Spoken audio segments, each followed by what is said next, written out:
Hello, ladies and gentlemen, girls and boys, and dudes of all teenagers, as well as the gals. My name is Christian Chandler. I am here, and y'all are there. Chris Chan.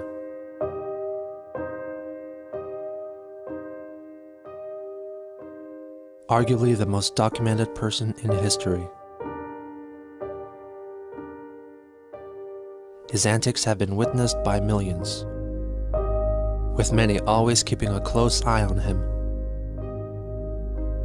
waiting to see what he does next. Because all you do is make me feel sad and depressed.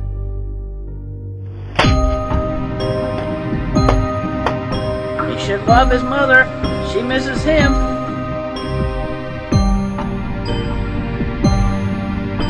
Hello, we're live on the internet. What do you want? Mom, hello. I love the women outside. Do not hate. Hate is not so good.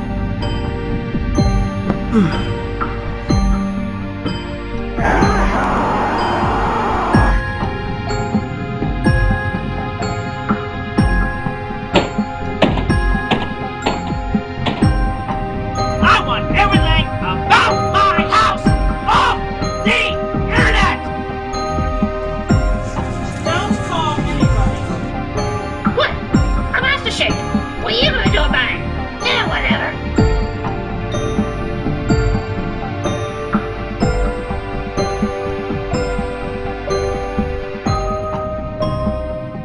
What made him this way? What is the attraction? What keeps us fascinated? This is the story of Chris Chan.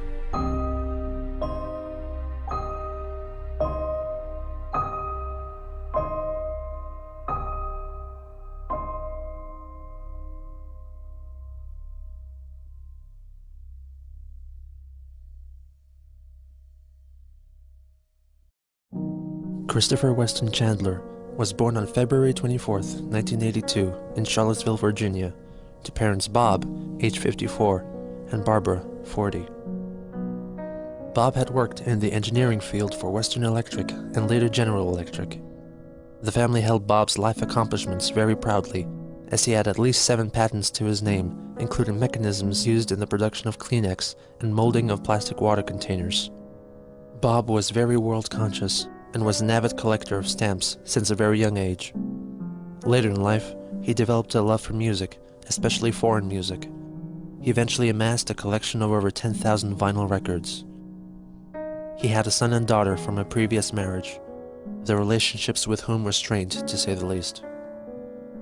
Barbara was the secretary with Virginia Power. She had a habit of hoarding her belongings and was an emotionally abusive person, which convinced her then 17-year-old son, Cole Smithy, to seek independence and live life on his own. So when Chris came along, Bob and Barb got a chance to start anew. The new family started their lives in their humble Ruckersville home. Chris later claimed that around 2 months of age, he uttered his first word, monkey. It didn't take long for the parents to see that Chris wasn't quite like most other babies. The first signs of his autism could be witnessed in 1983. Despite his condition being congenital, he stated that his autism was brought about by one particularly traumatic event when he was 18 months old. A babysitter named Roach, or Roach, would look after baby Christopher whenever his parents would go out drinking in the evenings. One of these nights, Chris inadvertently infuriated her, and she locked him in a room filled with toys, in the dark, alone. This would prove so traumatic that he refused to speak for the next 6 years. Even though he sees this event as the source of all his troubles, he does not blame his parents for keeping Roach as his babysitter, for they did not know better. Despite living out his childhood as a mute, Chris was anything but quiet. He confessed later on in life that he screeched often and was very troublesome to his parents. In 1985, the Hammer household moved into the neighborhood. The Hammers and the Chandlers struck up a cordial relationship, which led to Chris forming a bond with the Hammer's daughter, Sarah. Looking back, Chris considered her to be his closest childhood friend, and that she greatly helped him with his autism. However, From what we know of their relationship, it is more likely that she took advantage of Chris's innocence and trust, and was more of a bully than a friend. For example, she once told him that Casper the Friendly Ghost was hiding under her house. Naturally, Chris crawled into the hammer's crawlspace to find him, only to find spiderwebs, bugs, and dirt instead. Sarah locked him in. After about half an hour, her dad came to his rescue. On another occasion, she told Chris that if he were to eat the upper thing of a honeysuckle, it would taste like honey. This is likely a reference to the berries of a honeysuckle, which are in fact poisonous if ingested in large doses. Fortunately, the parents told them of the dangers of doing so before Christopher could fulfill Sarah's wish. At the age of 5, Chris began studying at Greene County Primary School together with Sarah. It is not known how he was treated here or how he got along with the other kids. In addition to taking regular classes at the primary school, he received language training at James Madison University. In 1987, in a lengthy letter addressed to Chris, dated December 26th, Bob offered his outlook on life and presented some life advice for his son. There are many sides to a mountain and many ways to climb it. If you get stopped, back off, regroup, and try another way. If you are still not successful, maybe it is not meant to be. If it is meant to be, having it on the back burner, simmering for a while, is not bad. It will pop up again, and the way to attain it will be there. Everything in its time. Your mother and I have done our best for you, and in return we expect at least that from you, for yourself, and your children. He also expresses wishes for his son to inherit and hold dearly his vast collection of music, movies, stamps, and art prints. He reminisced about the straight razor which he inherited from his grandfather, which he carelessly broke while using it as a screwdriver. Bob still held on to that broken razor his entire life, because his grandfather wanted him to have it. Bob hoped that Chris would share his father's sentiment. I hope that you will not carelessly misuse, waste, or destroy the value of the many things I have collected for you.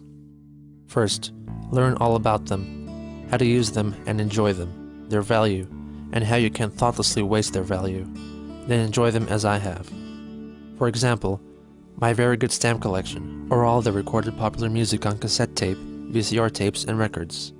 My books on popular music, movies, entertainers, musical theater, ship models, my daylilies, gazebo, and dreams. This letter offers an insight into Bob's character, as he fears that all he has accomplished over the course of his life may be lost.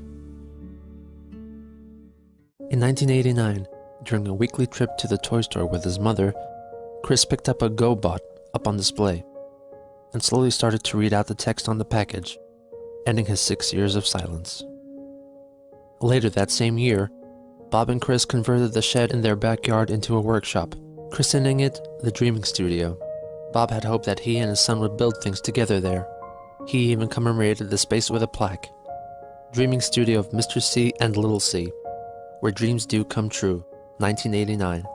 However, when asked about it, Chris could not recall what, if anything, had been built there. It was instead mostly used by Barbara for storage. For Christmas of that year, he got a Nintendo Game Boy. This was also the year that the family got Patty Chandler, a Beagle Spitz mix which they picked up as a pup from their Aunt Karina. Chris grew very attached to the dog, displaying a fondness and arguably a love rarely shown for anything or anyone else in his life.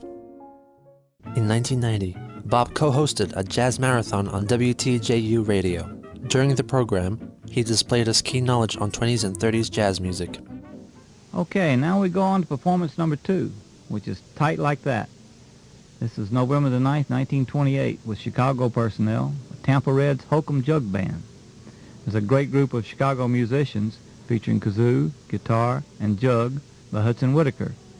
Tampa Red's guitar, Thomas A. Dorsey is on the piano and the washboard. Frankie Half-Pint Jackson vocals interact to make this a great session. Listen for some very good kazoo and jugs, and notice how Half-Pint Jackson laughs like scat singing. Very unusual.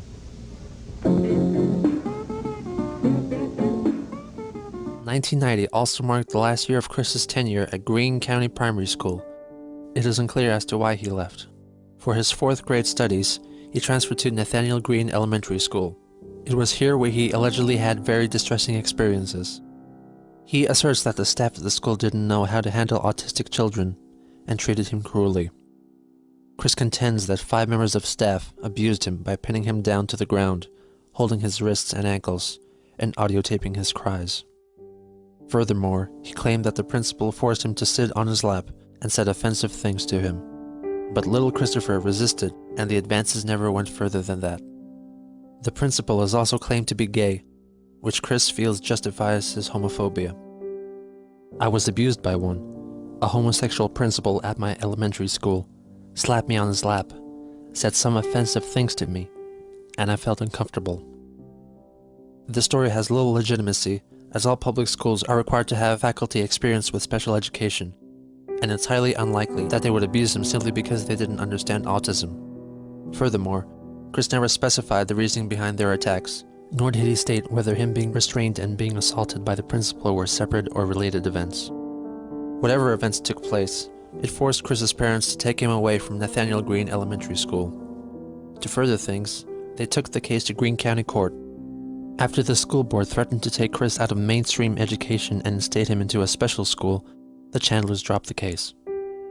For the remainder of the school year, he was homeschooled. The most probable explanation for the troubles is that the staff of Nathaniel Green felt it were more appropriate if Chris attended a school specializing in special needs pupils, but his parents vehemently objected the proposal. It is even possible that Bob told the abuse story to his son and convinced them that the event actually happened. It was around this tumultuous time that young Christopher had an uplifting experience that would change his life. During a shopping trip in Richmond, possibly in December 1992, he came across the Leonard Bernstein Symphony Orchestra, a show comprised of animatronic characters which is held around Christmas time at the Regency Square shopping mall.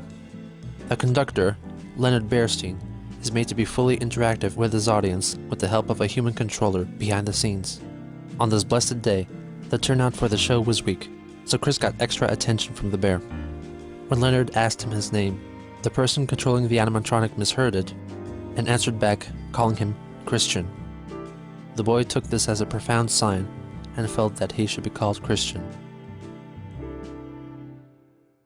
In order for Chris to continue with formal education, Bob and Chris moved to Chesterfield County, while Barbara remained in the family house in Ruckersville with Patty so she could keep working. Christian enrolled in Providence Middle School in Richmond.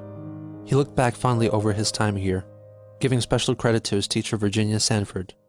She was the most influential teacher in my life. During my years at Providence Middle School, she taught me better social skills, how to better cope with other people, bullies, and life. With a positive and fun tomboyish attitude, she was a teacher any child would be most proud to look up to and be taught by. He also forged a friendship with Natasha Turner, a girl a few years older than him. He lost romantic interest in her when he saw her smoking. They would often hang out together at the bus stop. He would sometimes give her money on behalf of his father for her friendship and attention. Chris would later realize that Natasha was, in a sense, a friend with benefits.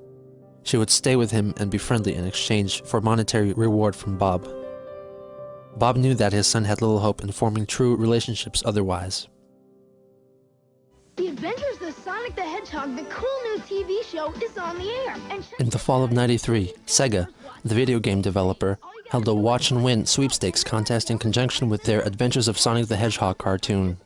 The lucky winner would get a $1,000 shopping spree at KB Toys, and that winner was Chris.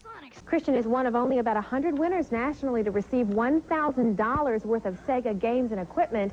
For his parents, it's just another example of how well he's doing. Christian is a high-functioning autistic child. This past fall, on his own initiative, he entered a contest based on a favorite cartoon character. What I had to do was exactly watch Sonic the Hedgehog cartoon, and I'd listen to what Sonic says at the end of it, and write it down for a whole week, and then I had to mail it in, and it has to be drawn out of a hat, and I just won. And Christian's father says it only takes a few hours for him to master an electronic game and then move on to another. I can't master any of them. That's it for now. And This Dateline News report is key, as it shows that Christian has had a passion for video games from a young age and serves as a record of his speech patterns at that time.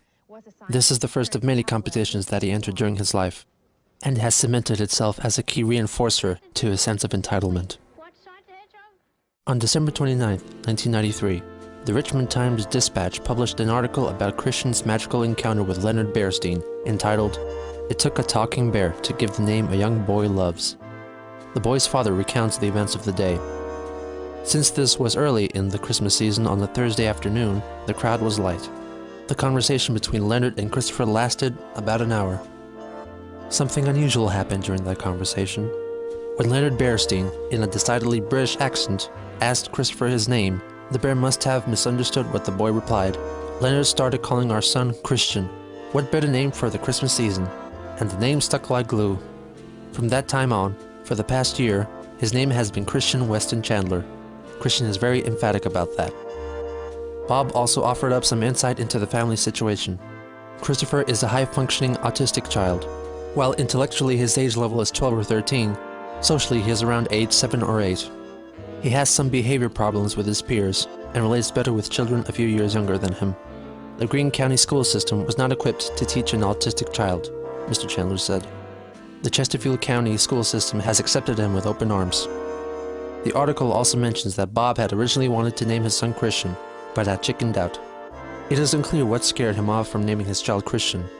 In any case, the following year, the boy had his name legally changed to Christian Weston Chandler.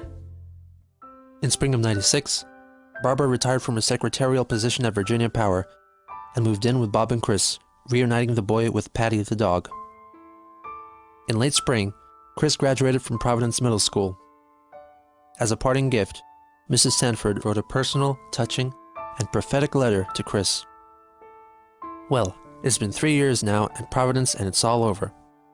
Where has the time gone to? The most important parting words I can leave you with, well, are to always remember this. You show people where your weak points are located, then they will know how to push your button. If you never show them, they will never know.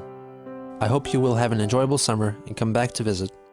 Do your very best in Manchester to put your best foot forward, and treat others as you wish to be treated. Love, Mrs. Sanford. The Manchester in question happened to be Manchester High School, where, according to Christian, he spent the happiest years of his life. He often wishes that he could relive those times. Thankfully, we have extensive knowledge of his school time at Manchester. Over the course of 4 semesters, he studied Spanish, of which he has a very loose grasp. For class assignments, he adopted a Spanish name, Ricardo, a common practice for students in order to better get into character and the culture of the language. However, Christian got too into character and often used Ricardo in class assignments outside of Spanish, and even considers it as part of his real name. When he was 15, he was all of a sudden forced to take the special ed bus to school, which deeply affected him. He always felt deeply uncomfortable associating with others whom he called slow in the mind. It is evident that Chris feels superior to them and does not want to be grouped with those that sit below his high-functioning autistic title. Among his other activities, he served as a water boy and, allegedly, a manager for the school basketball team, the Manchester Lancers, along with Joseph Herring, one of Christian's few male friends. Chris always gravitated towards girls, and at Manchester, this was no exception. He had a sizable group of female friends, which he dubbed gal pals.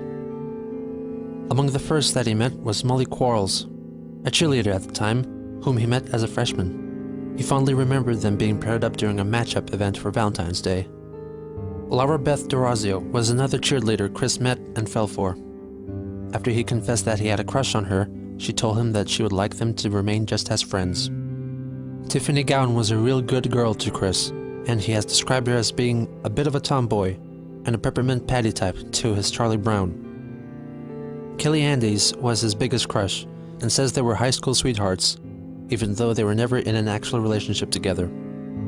Sarah Bevel was in the same chemistry class, along with Kelly and Chris.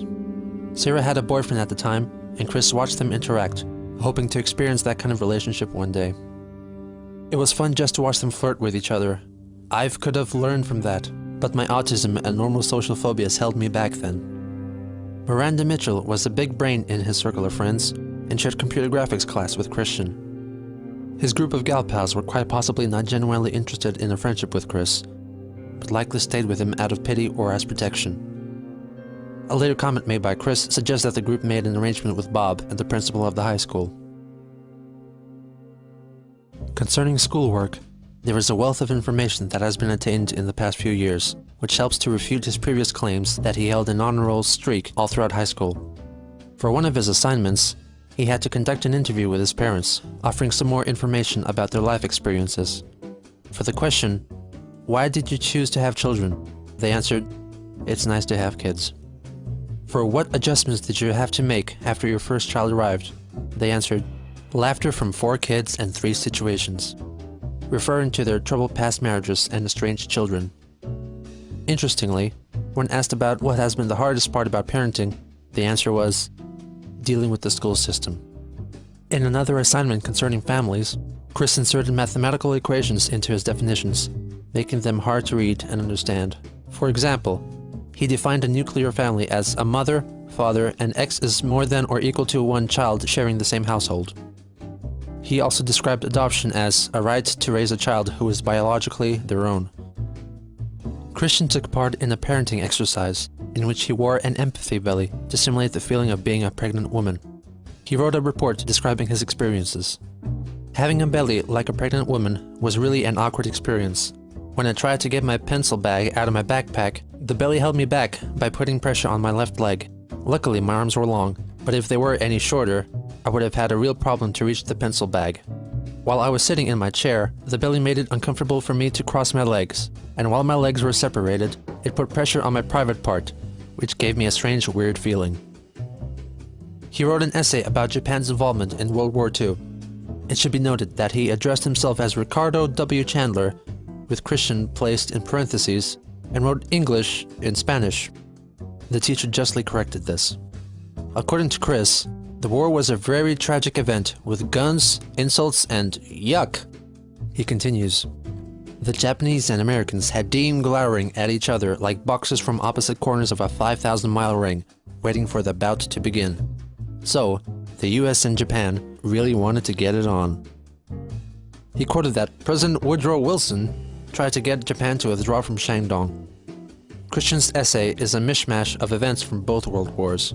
In addition, he referenced several books. However, all of his findings could be found within the first 8 pages, showing that he put in the absolute minimum effort that he could. The teacher commented, "Restate thesis." There is a page titled Warm Fuzzies for Christian W. Chandler, which most likely is a class activity in which the students wrote nice things to each other in order to promote acceptance. The messages left for Chris read very bland, such as, "I like your clothes, is a very funny and nice person. Okay, funny, you are a nice person. Nice watch, you tell great jokes. And you tell fun jokes." His sense of fashion, which has hardly changed his entire life, is mentioned.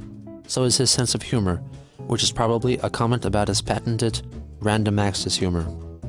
But perhaps the most baffling piece of writing that we have on record is his 13 lucky writing tips, an assignment for English class in which he switches 4 tips in to what most closely resembles Spanish.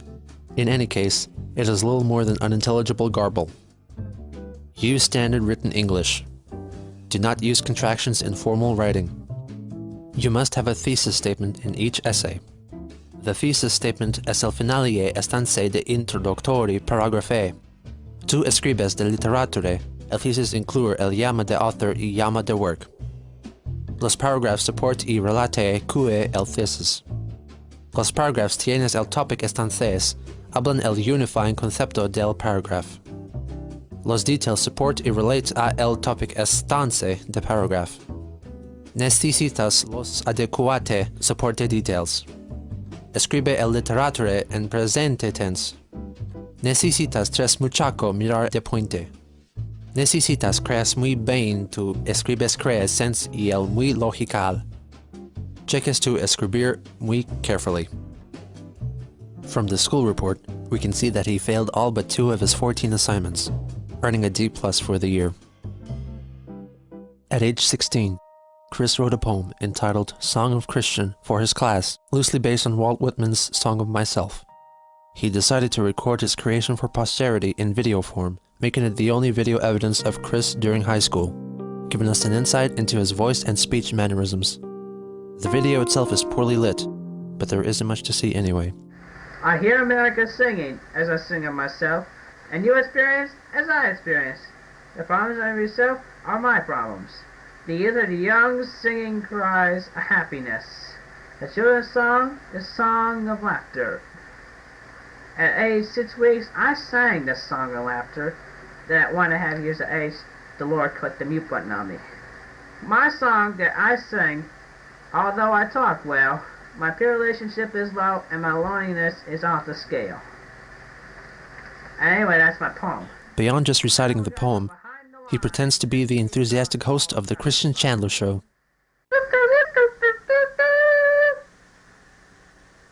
Welcome, ladies and gentlemen, to the Christian Chandler Show. We get lots of laughs and all that neat old stuff. Now here he is, the host with the most, Christian Chandler.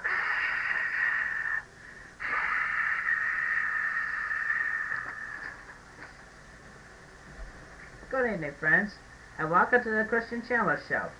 I am your host, Christian Chandler. He then rambles on about his fascination with the Sonic the Hedgehog universe, and talks about Bionic the Hedgehog, his first Sonic-related creation, which he came up with during basketball practice. And then I have science friend that helps. Of course, Tails that flies, Knuckles he punches and climbs, and Bionic, well, you heard rumors about Bionic. He's that science brother I made myself, who's that very good basketball player and mechanic. I can tell you the background story on him. He proceeds to rant about receiving an F in English class. I see about God, that's about time I sign off. But before I go, I have just one thing to say to the teacher. An F in English class? You have got to be kidding me. I mean an F. I do not even know when was the last time I got an F. I mean, who knows? It could have been back in old Greene County. That stupid place. Eesh. That Greene County primary. Actually, it was a nice school, but then there came the thing of Greene Elementary. That's why I got the F. Anyway, then many years rolled by. Then you came along and gave me an F. I mean, I started off with an A, and you just lowered it. I'm getting sick and tired of this lower thing. What do you have against the handicapped children anyway? I mean, I know my handicap is autism, and I'm not afraid to admit it. And you, Mrs. Bird, I think that F is very disrespectful. I mean, I am very emotional about it. Anyway, it's time I sign off. Well, this has been the Christian Chandler Show. He made a series of stop-motion videos of races set in his Lego-made town called Quickville, based on his own initials.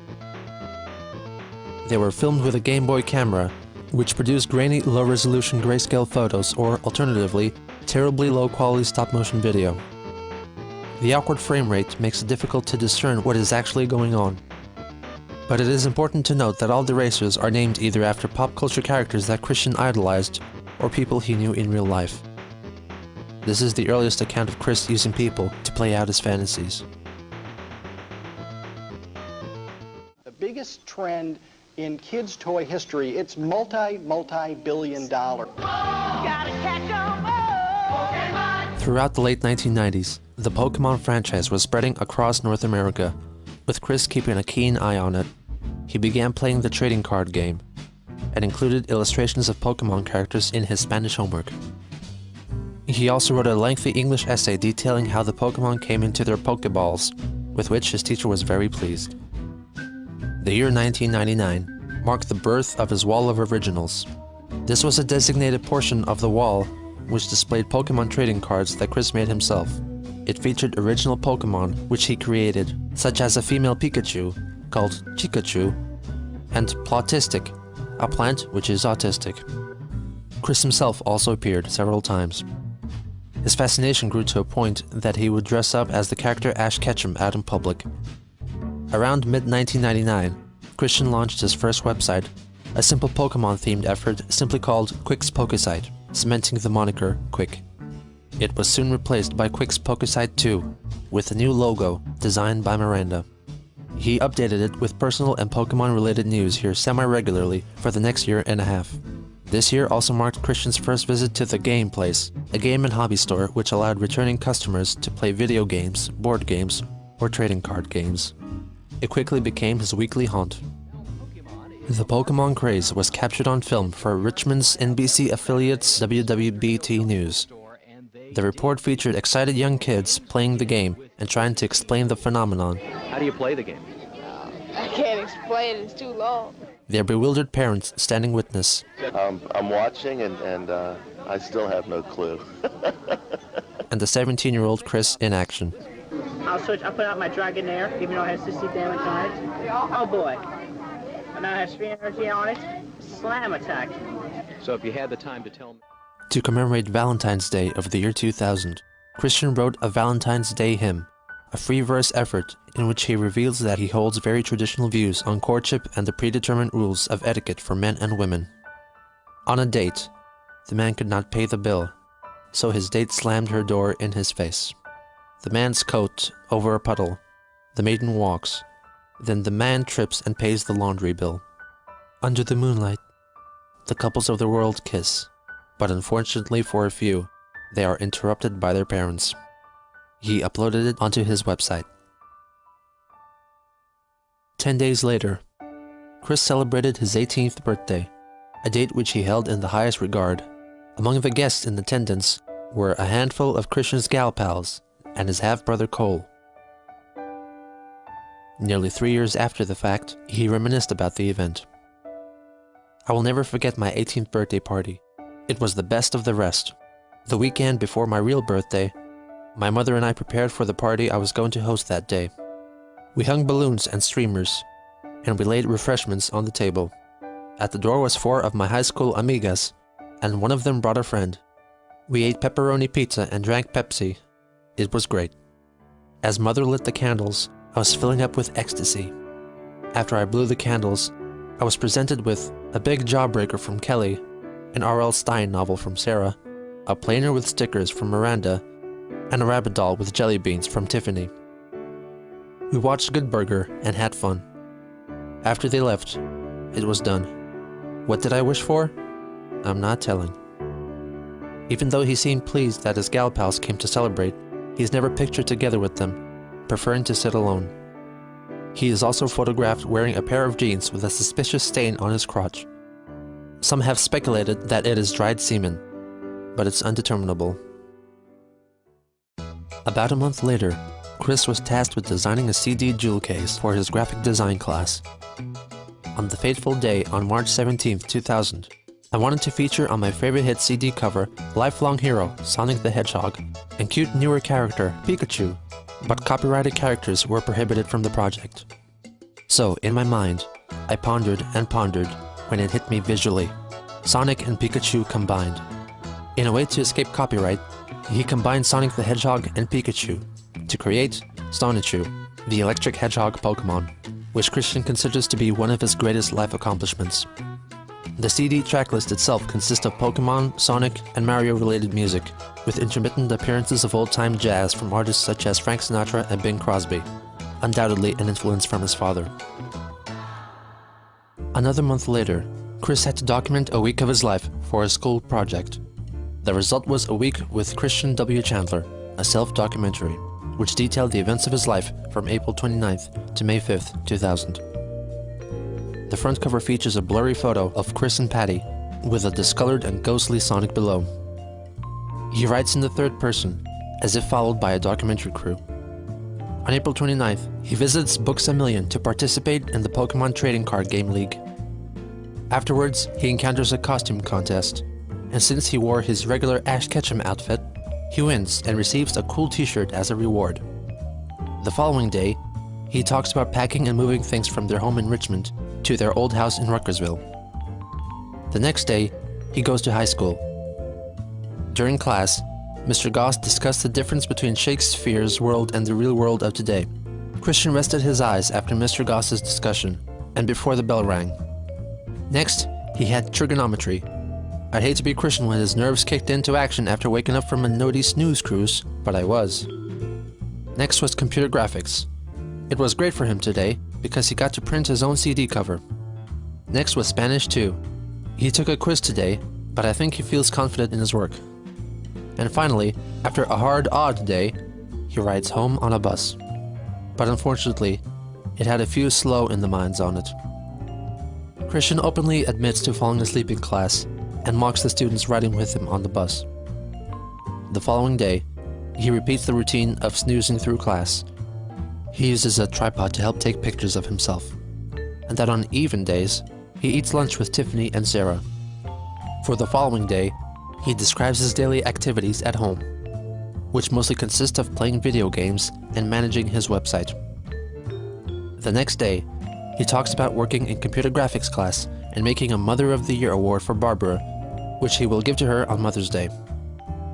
For the final day's report, Chris states that it was a difficult Friday. One of his duties included taking part in a senior group photo. After the long wait for the pictures to be taken, being crowded like a sardine surrounded by immature teenage boys, and having the hot sun shining down on him and everyone else, he went back to the shady entrance. After the photo shoot, Chris was picked up by his dad. And that concludes our week-long documentary of A Week with Christian W. Chandler, the autistic boy that has made it this far, : close parentheses. Chris wouldn't pass up an opportunity to go to the senior prom, so he did, bringing his mother along as a date. He claims he was naive about dating, unlike the other students. Out of pity, or out of genuine compassion, Tiffany asked Christian to dance. I hesitated at first, but she grabbed my hand and pulled me onto the dance floor. We danced for what felt like hours. It was the most pleasant experience of that night, and I thank her for dancing with me then. He felt that her willingness to dance with him meant that she was attracted to him, and stated that if they were to meet again, they would start a relationship.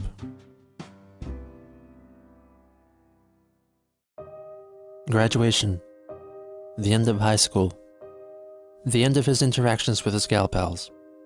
Most importantly, it was the day Christian had to be recognized for his achievements.